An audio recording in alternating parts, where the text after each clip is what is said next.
So, what's up mga kalapatids and welcome back into another episode ng KRB Love. So, for today's video, Sunday nga ngayon mga kalapatids. Sabi ko nga nung previous vlog natin, nung Friday, hindi sigurado na marirelease yung mga kalapati natin ngayon. Pero natuloy kasi gawa ng yung bagyo nga na papasok, which is si Ramon, bumagal yung pagpasok niya dito sa Philippine landmass and hindi pa siya actually naglandfall ang alam ko, no? So natuloy yung ating release. Naging maganda yung panahon doon sa Lawag kaya na-release ngayon yung mga kalapate. Then na-release sila ng 6:20 ng umaga.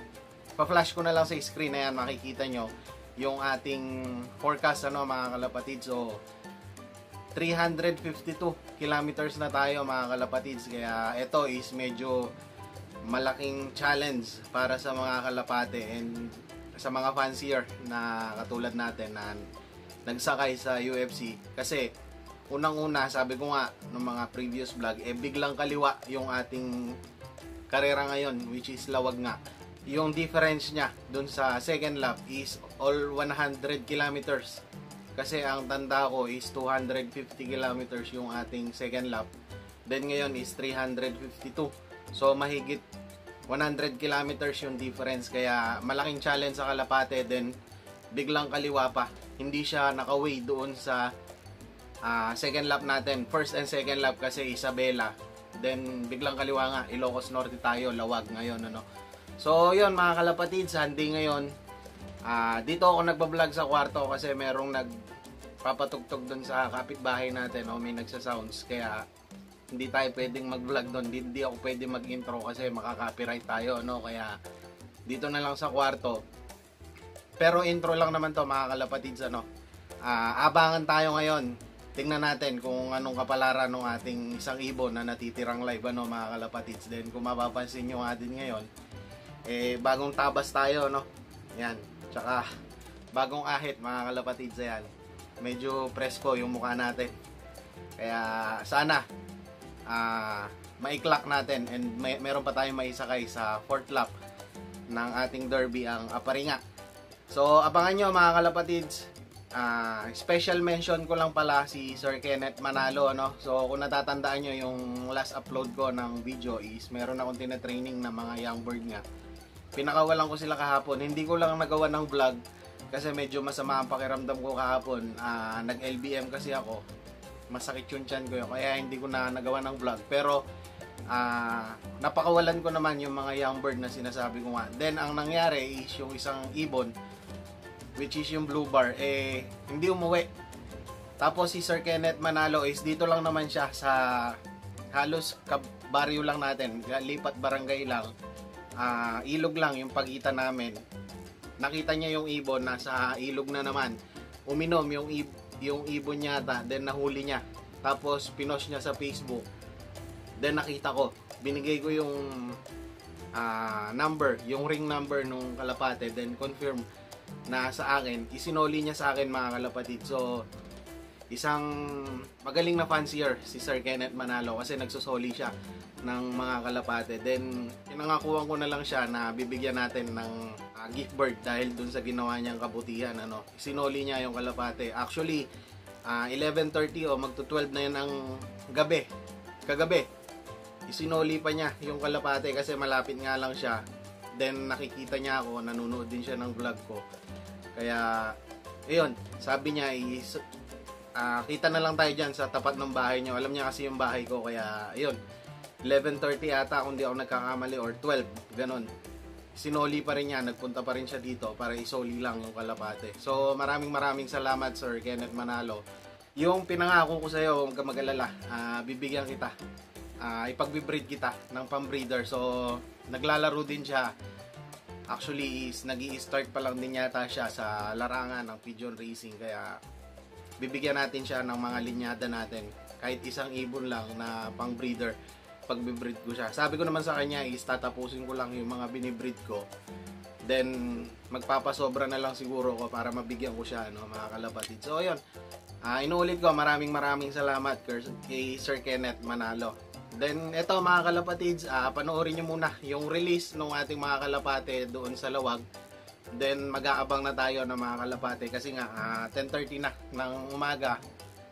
Nag-forecast nga ako. Kung nakita niyo yung forecast is 11:30 hanggang ang cut-off natin is 2:44 ata ng hapon. Kaya medyo mag-aabang-abang na rin tayo. Kaya ayun, panoorin niyo muna to, yung release nung lawag, mga kalapatids. UFC third lap, time release 6:20, Lawag, Ilocos Sur. Go! Good luck mga kalapatids. Binabati ko si Boy Nganga ng San Fernando at ang nag-1-on-1. Good luck po sa inyong lahat. Sana makapagpawi tayo ng maganda. Ayan po yung sikat ng araw. Yeah!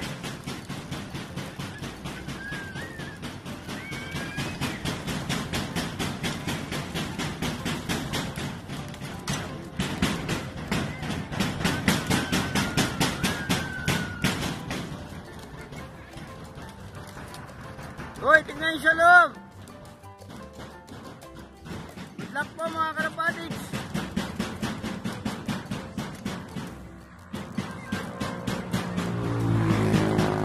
Ayan po yung mga ibon natin, nagsilaan na sila.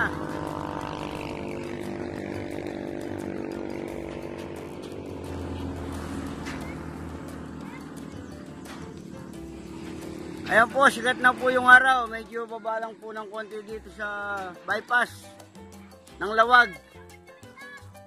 Ayan po sila oh. Ayan, wala na sila. Ayan, nandun na oh.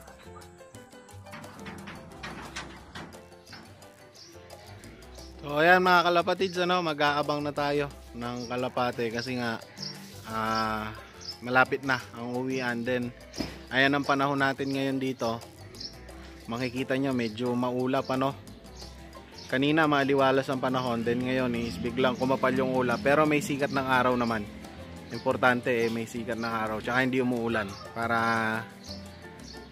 hindi maging mahirap yung uwian nila So ayan, makapalang ulap mga kalapatids. Sana umuwi yung ating nag-iisang live. So tara, samahan nyo akong mag-abang.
Yun mga kalapatids, quarter to 2 na.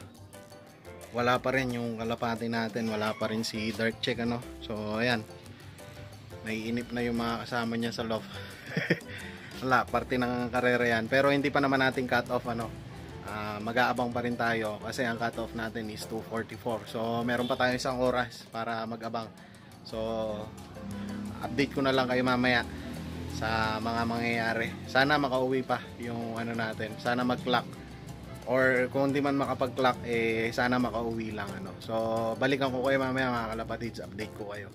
So, ayun mga kalapatids. Tapos na nga yung ating karera. So, sad to say, hindi nakauwi yung ating kalapate hanggang ngayon. So, 5 PM na. Hindi pa rin nakakauwi yung kalapate, hapon na. Pero sana hanggang bukas makauwi pa yung kalapate natin. Para sa fourth lap pwede pa natin siyang isakay and susubukan na lang natin yung kalapate. Sayang, wala, nakakalungkot man, pero lagi ko naman sinasabi, it's part of the game. Yun talagang hindi ka uuwian ng kalapate. Umuwi man kinabukasan or isang linggo, ganun talaga. parte talaga ng pagkakalapati yan mga kalapatids, ano. Pero ganun pa man sana makauwi pa rin yung kalapati natin hanggang bukas ng umaga para sabi ko ngayon meron pa tayo maisakay. And nag-check ako sa Yona pala mga kalapatids, ano. Chinek ko yung mga nakapagpauwi ng ibon or yung mga nag-clock nga na kalapate. Ang total na ibon na isinakay kasi is 1,134.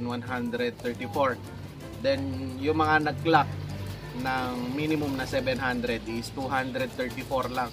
So hindi lang tayo ang nag-iisa na walang pauwi sigurado. Maraming nagkakamot din ng ulo. And sabi ko din kanina na yung pauwian ngayon is talagang magiging mahirap. Napakalaking challenge sa kalapate and sa isang magkakalapate na makapagpauwi sa Ilocos Norte.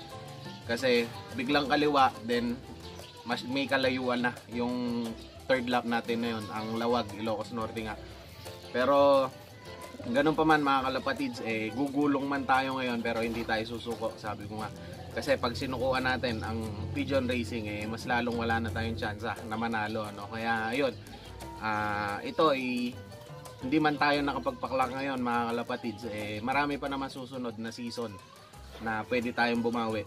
Nung last summer, medyo sinuwerte tayo, nakapanalo tayo nun. Then ngayon is gulong tayo ngayon mga kalapatids. Wala, parte ng pagkakalapati yan, sabi ko nga. Pero update ko na lang kayo mga kalapatids hanggang bukas kung uuwi pa yung ating black check, ano, or yung black velvet nga natin. Sana makauwi. Kung mahuli man siya, sana maalagaan siya. Wag lang mababaril o mahuhuli ng manginginom kasi sigurado magiging pulutan siya, ano. So yun mga kalapatids, that's it for today's video lang. Tapos na ang third lap ng ating karera, Lawag, Ilocos Norte. So hanggang dun lang ang naging kapalaran ng kalapati natin. So good luck sa ating lahat mga kalapatids, sa lahat ng may karera pa or yung mga may training na ng South. Good luck sa inyong lahat and happy flying mga kalapatids.